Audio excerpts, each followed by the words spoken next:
A paz do Senhor, queridos irmãos, estamos aqui mais uma vez para dar sequência à nossa série de estudos bíblicos baseados no tema A Igreja de Cristo contra o Império do Mal. Eu sou Arnold Luiz e hoje nós estamos com a lição de número 13. A lição de número 13 diz o seguinte: o mundo de Deus no mundo dos homens. Leitura bíblica em classe, livro de Mateus, capítulo de número 1, versículo 21 a 23, e o livro de Gálatas, capítulo 4, versículo 3 a 7. Como é que Deus mora no mundo dos homens? O que é o reino de Deus? Qual é a mensagem e os valores do reino? Quais são as bênçãos do reino na nossa vida? Se Deus mora, qual é o veículo? Qual é o jeito? Qual é a maneira, a forma dele permanecer no mundo dos homens? O mundo dos homens é permeado pelo pecado, coisas contrárias à vontade de Deus. Se ele habita entre nós, como é que há um local específico para ele morar? Onde é que eu entro? Ele abre a porta e a gente bate um papo? É interessante que a Bíblia diz que Cristo mora entre nós, por nós. Onde é que Cristo mora? No mundo dos homens, dentro dos homens, aí encontra Deus. Ou seja, onde é que Deus mora? Onde é que Deus mora no mundo dos homens? Onde é que Deus habita? Será que ele usa um veículo, tem um jeito, uma forma? Onde é que ele fica? Onde é que ele fica parado? Será que a gente bate na porta, a gente entra e ele fala conosco, nós falamos com ele? Onde é que Deus habita no mundo dos homens? É isso que nós vamos entender nessa aula. E diz assim: no mundo dos homens, Deus, ele faz o quê? Nós não encontramos Deus na igreja, em um lugar físico. Nós encontramos Deus andando, nós encontramos Deus trabalhando, estudando, interagindo, fazendo negócio, consertando coisa, fazendo faxina, construindo prédios. Nós não encontramos Deus na igreja. Deus não está na igreja, ele se manifesta na igreja, mas ele não está na igreja, né? Deus, ele não tem um local físico, né? Um espaço físico para estar. Não, ele trabalha de forma diferente, porque nós encontramos Deus aonde? Nos homens, e nos homens de boa vontade, que cumprem a palavra dele. É aí que nós encontramos Deus. Nós encontramos Deus naquelas pessoas que vivem a palavra, que cumprem a palavra, que andam na palavra, que andam em espírito e não segundo a vontade da carne. É aí que encontramos Deus. Nós somos morada do Espírito Santo de Deus, nós somos moradas do Senhor. Então nós encontramos Deus dentro dos homens. Nós encontramos Deus trabalhando, fazendo as coisas, estudando, né, dando aula, construindo coisas, fazendo faxina. Nós encontramos Deus dentro das pessoas que andam segundo a sua palavra, segundo a boa vontade de Deus. Então nós encontramos Deus. Não encontramos Deus em coisas, literalmente em um lugar físico. Encontramos Deus aonde? No outro, na outra pessoa que segue e vive a palavra dele. Jesus disse o seguinte: importa que eu vá, porque se eu não for, o outro não virá, e quando eu for, eu enviarei a vós. Então essa é a ideia. E quem é esse outro? É o Espírito Santo de Deus, é a promessa de Deus. Uma das coisas que ele faria, qual é? Ele faria morada, né? Se vocês ouvirem a minha palavra, se vocês andarem na verdade, eu e o Pai viremos a ele, e nós faremos morada nele, nós entraremos nele, nós entraremos e moraremos nele. Louvado seja o nome do Senhor. Então, onde é que Deus mora? Onde é que Deus habita? No mundo dos homens.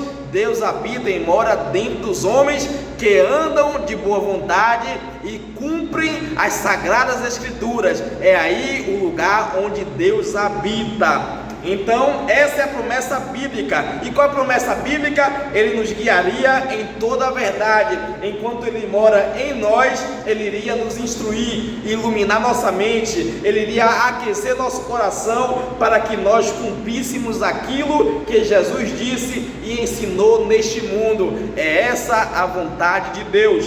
Tópico de número 1, o reino de Deus no mundo. Subtópico de número 1, a encarnação de Cristo.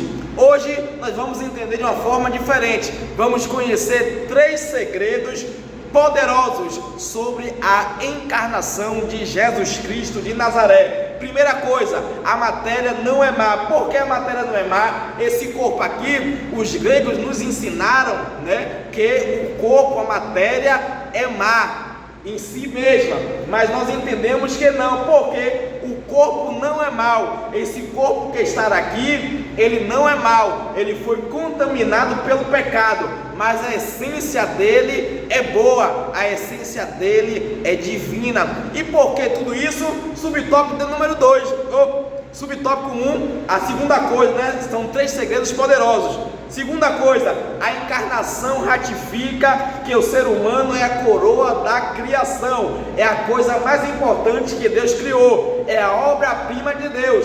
Terceira coisa, Deus nunca abandonou a sua história. Por quê? Pois ele se fez homem, provando então que a matéria não pode ser má, provando que o ser humano é obra da sua criação. Ele está na história, ele não abandonou a história, ele se envolveu nela, ele se envolve literalmente, e ele fez o que? Ele se fez homem, e Deus habitou entre nós, e nós vimos o unigênito, nós vimos a sua glória. Ele andou no meio de nós, ele andou no nosso meio. Para quê?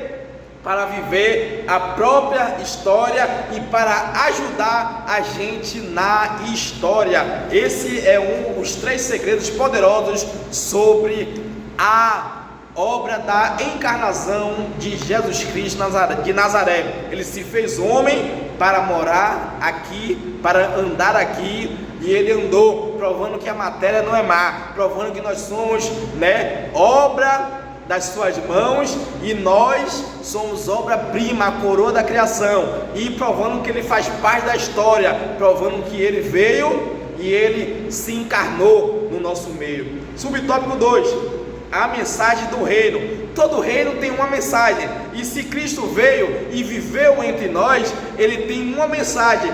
Qual é essa mensagem? Mateus capítulo 4, versículo 7. Arrependei-vos, porque é chegado o reino dos céus. O mundo está aqui, e a mensagem do reino é arrependimento. E essa mensagem hoje em dia, irmãos, está fora de moda. Por que está fora de moda? Porque essa mensagem arrependimento, ela confronta. Essa mensagem arrependimento é uma mensagem dura, mas essa mensagem está fora de moda porque ela é uma palavra anormal no mundo que é normal. Muitas coisas que não agradam à vontade e não agradam à palavra de Deus. Essa mensagem está fora, ela não se encaixa no nosso tempo, e ela não se encaixa nesse modelo de mundo, o mundo caído, o mundo perdido, o mundo que odeia Deus, odeia Jesus e odeia todas as coisas de Deus, um mundo onde o homem é o centro, onde Cristo é deixado de lado e onde o homem é o centro de todas as coisas, onde o homem que não resolve nem os seus problemas, ele quer resolver os problemas dos outros e da humanidade. É nesse mundo perdido onde a palavra do reino, a mensagem do reino de Deus, arrependimento, está fora de uso, está fora de cogitação, onde a palavra de Deus, ela está expulsa dos nossos púlpitos, e com a mensagem arrependei-vos, porque é chegado o reino de Deus, ou o reino dos céus. Robin Bell diz o seguinte, que o reino é anormal, e tudo que é normal deveria ser o reino, não o normal do mundo, mas o normal da vida de Deus. Tudo que está fora da palavra é anormal. Então, para Robin, tudo que acontece no céu deveria acontecer aqui, e se não acontece aqui é porque o mundo está desorganizado, ou seja, é um mundo que está desorganizado, então é anormal. Então não existe uma forma, um padrão baseado dentro de um texto sagrado. O mundo está desajustado da palavra de Deus, e quando olhamos para a palavra arrependimento, ela é uma palavra fora do nosso tempo. Ela deveria ser uma palavra normal, mas é uma palavra anormal, pois está divorciada dos nossos púlpitos, ela está expulsa dos nossos púlpitos, do nosso culto, ela está em desuso, ela foi expulsa, ela foi abortada dos nossos púlpitos. Por quê? porque essa palavra, que palavra é essa? Arrependimento, porque é confronto, ela dá choque, é uma palavra que em nossos dias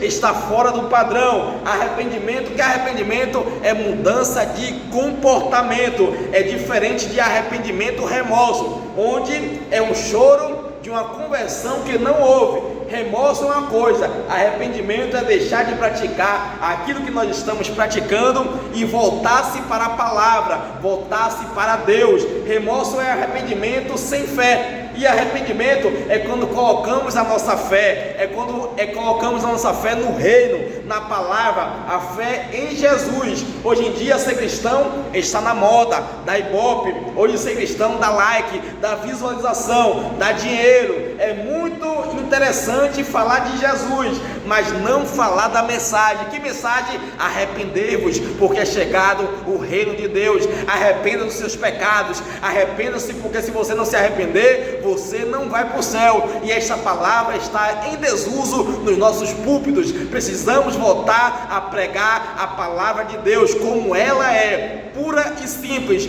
e ela precisa ser pregada em todos os momentos. É por isso que o apóstolo Paulo diz a Timóteo: olha, prega a palavra em tempo e fora de tempo. Louvado seja o nome do Senhor Jesus Cristo para todo sempre. Aleluia, glória a Deus.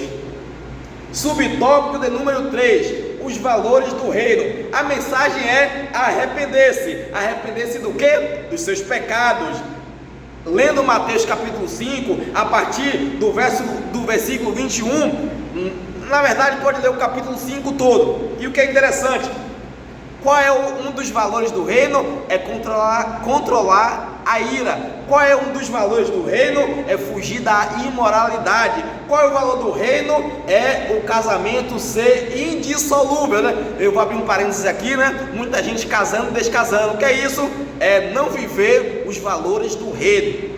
Outro valor é não revidar as ofensas, é ser caridoso, é orar, é jejuar, é combater e apontar os falsos profetas. O reino tem valor, ele tem valor, e eu preciso fazer o quê? Combater a ortodoxia. Eu preciso ter base, eu preciso ter alicerce. Se eu não souber valorizar, dar valor ou aplicar o valor do reino na minha vida, a minha vida não reflete a glória de Deus. A minha vida, ela não reflete o Deus dentro de nós, o Deus entre nós. Se eu vivo irado, se eu vivo maldizendo, se eu não me importo com o outro, se eu não oro, não amo e defendo a palavra, eu não estou à altura do reino de Deus, eu não estou à altura do reino dos céus. É por isso que Jesus diz o seguinte: nem todo que me diz Senhor, Senhor, herdará o reino de Deus, mas aquele que faz a minha vontade. Não é aquele que fala, mas aquele que faz a vontade dele. Então, se o reino não vive dentro de mim, eu não estou à altura do reino de Deus. Se Jesus não mora dentro do meu coração, se eu não sou uma nova criatura, se eu não mudei as minhas práticas, eu não estou à altura do reino de Deus. E essa mensagem precisa ser pregada, os valores do reino de Deus. Tópico de número 2, as bênçãos de uma vida no reino. Subtópico de número 1, remissão dos pecados. Remissão com 2 S, A, O e tio é sem mérito. Remissão com C cedilha, A, O e tio é com mérito, ou seja, perdão concedido pelo mérito. Alguma coisa que a gente fez, que ele nos deu alguma coisa, ou seja, é a barganha. Se eu faço alguma coisa para Deus, Ele vai me abençoar. Então essa é a remissão com C cedilha. Mas a remissão da palavra de Deus, a remissão dos pecados, onde o Evangelho fala, é a remissão com 2 S, que é o seguinte: eu não tive mérito nenhum, eu não fiz nada para receber o ato bondoso, misericordioso que Deus fez na minha vida. Ele quis me perdoar. Literalmente, uma das bênçãos é essa: não precisamos fazer nada, Ele nos perdoou, Ele rasgou a dívida que era contra nós. Somente Ele fez, Ele pagou a dívida pelos nossos pecados, Ele nos deu liberdade para adorar Ele em espírito e em verdade.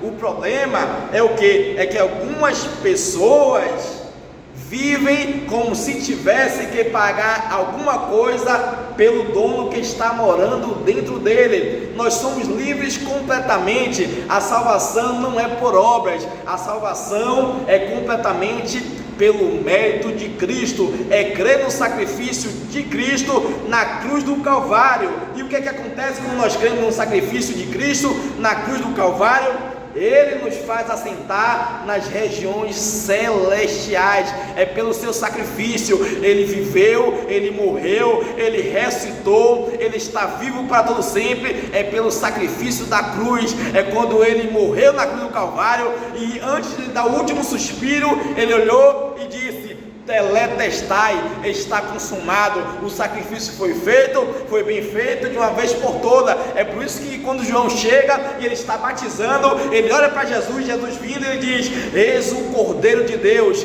que tira o pecado do mundo. O homem não tinha condições de se salvar, mas Jesus Cristo fez isso por mim, fez isso por você. Você é obra e graça do Espírito Santo de Deus. Nós somos salvos por Cristo, não somos salvos pelas nossas obras, porque as nossas obras são como trapos de imundícia, mas nós somos salvos pelo mérito de Cristo na cruz do Calvário. Nós somos salvos pela graça de Deus. É um ato bondoso e misericordioso dele. As misericórdias do Senhor são as causas de não sermos consumidos. Ele nos salvou, Ele nos amou, Ele nos salvou quando éramos pecadores. Ele olhou do lado dos céus, Ele olhou para a terra, viu que não tinha nenhum justo sequer, mas Ele fez o que?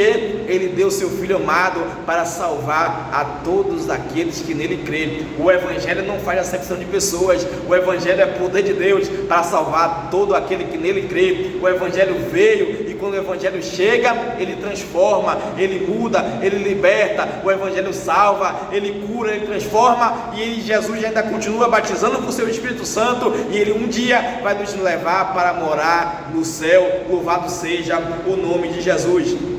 E as bênçãos da vida no reino, qual é? Adotados e herdeiros. Adotado, depois que Adão peca no Éden, quem domina nossa vida é o pecado. A Bíblia diz que todos pecaram, estávamos no controle do maligno, o pecado nos escravizava, ele nos dominava, manipulava. O pecado ditava o que eu fazia, o que eu não fazia, mas graças a Deus, na cruz nós fomos adotados. Quando aceitamos Jesus Cristo, a cruz de Cristo me justifica. Quem me domina não é mais o pecado. É por isso que Paulo diz: não vivo mais eu, mas Cristo vive em mim. Agora eu tenho um dono, eu tenho um pai, eu não tenho mais outro dono. Ou seja, o pecado não tem poder sobre mim. Nenhuma condenação há para aqueles que estão em Cristo Jesus, que não andam segundo a carne, mas sim aqueles que andam no Espírito. Nós estávamos mortos em nossos delitos e pecados, mas Ele nos revivificou, e através da sua graça, do seu poder, da sua graça redentora, Ele ali na cruz do Calvário, Ele derramou seu sangue para salvar o tão pobre pecador. É por isso que diz o hino da harpa: foi na cruz, onde um dia eu vi os meus pecados castigados em Jesus, e foi ali pela fé que eu vi a Jesus Cristo, assim como eu vi. Que você também veja, Jesus Cristo continua salvando, Ele quer te libertar, Ele quer te salvar. Creia que Ele pode fazer, Ele continua sendo o mesmo ontem, hoje e eternamente. Ele não mudou. Louvado seja o nome de Jesus, para todo sempre, amém, amém. Então agora eu tenho um dono, agora eu tenho um pai. Eu não tenho mais outro dono a não ser Ele, Jesus Cristo. Eu não tenho mais outra pessoa que dirige a minha vida. A nossa vida não vivo mais eu, mas quem vive em mim? Cristo vive em mim, e a vida que eu levo pelo Filho de Deus, né? É como se Paulo estivesse dizendo: a vida que eu levo, perambulando, andando, pregando o Evangelho, armando tendas, não vivo mais eu, mas Cristo vive em mim. E eu estou fazendo alguma coisa, se eu estou andando no meu cotidiano, eu vivo pela fé do Filho de Deus.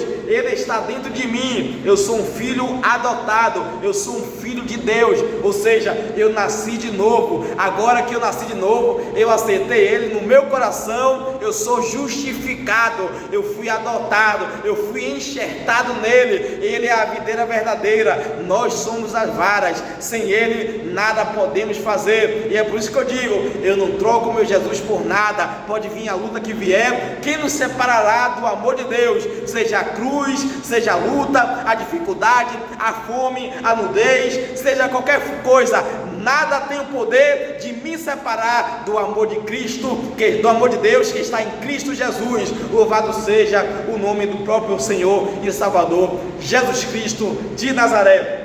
Outro benefício, herdeiro de Cristo. Outra bênção de Cristo é a herança justamente junto com o filho mais velho.